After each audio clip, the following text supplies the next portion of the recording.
Deadly. Guys, can I just say, out of all the interviews today, I'm in a WhatsApp group with loads of journalists, and they said this is the best one out of the whole lot of them. They said the fun on this group. Yeah. Which has got me to ask you a question now. What was it like on set? Was there crack? Was there fun? You're in the middle of the depths of Wicklow. What was it like? It was so cold, but it was so much fun. We laughed the whole time, genuinely. We laughed. I think it was probably quite annoying. Too much. Yeah. A lot.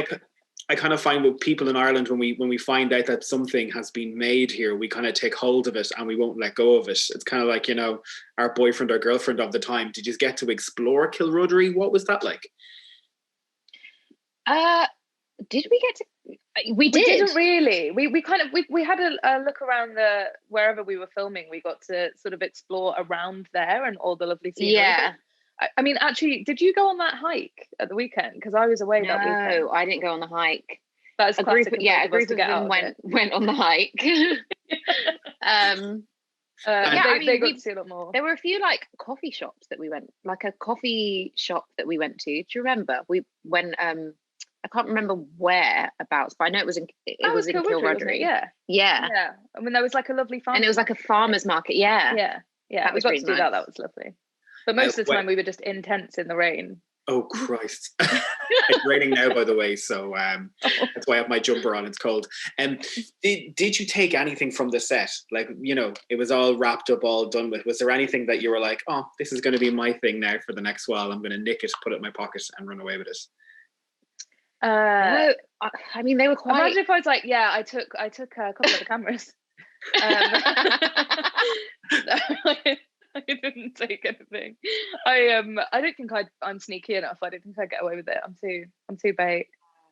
Same. I didn't get to take anything. And also, we didn't really get to take much, did we? However, we did make stuff, which doesn't really count as taking it, but we gave back. Like, we made a collage of our faces on a Winx on a t-shirt. Yeah, like all of our faces, forced people to wear. And we forced everyone to wear it, and we gave it out to the crew. So when you see someone like, Brian Young coming to the table, Vampire Diaries and all that, and then all of a sudden you read the script, do you get nervous because you're like, Vampire Diaries is riding, it's sex, it's when we were young, it was like Saved by the Bell or Power Rangers. Like, what does that feel like that this is you guys now? There's people 14, 15, 16 watching this now, and that's their show, they're growing up with. Is that daunting, or is it kind of like, look at me?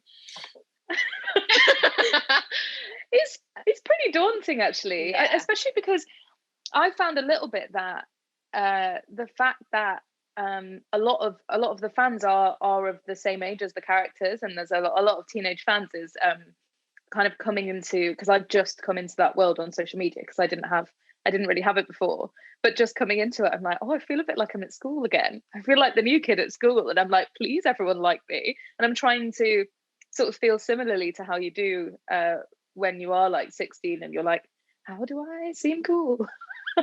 I'm sort of really transported back to that.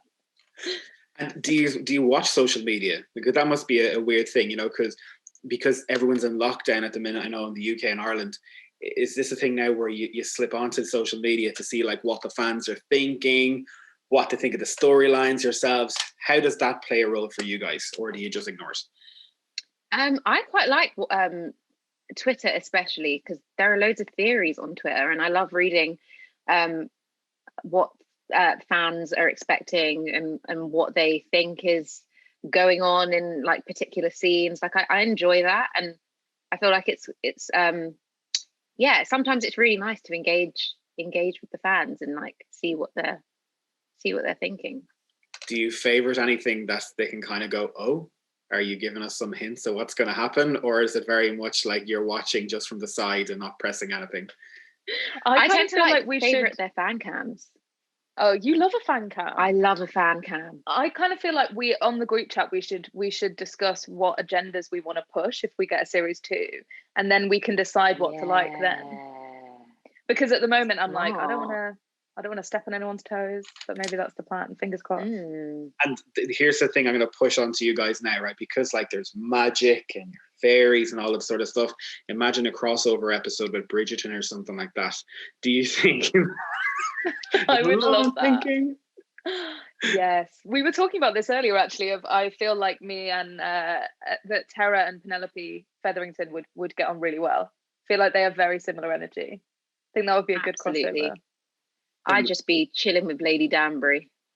Yes. Lady Danbury, an Legend. icon. Guys, thank you so much for today. It's been great, and best of luck with it. I'm on episode 3 now, so it's very good. Thank you so much. Thank you. Lovely to meet you. Thank you. Thank you very much. Thanks for that.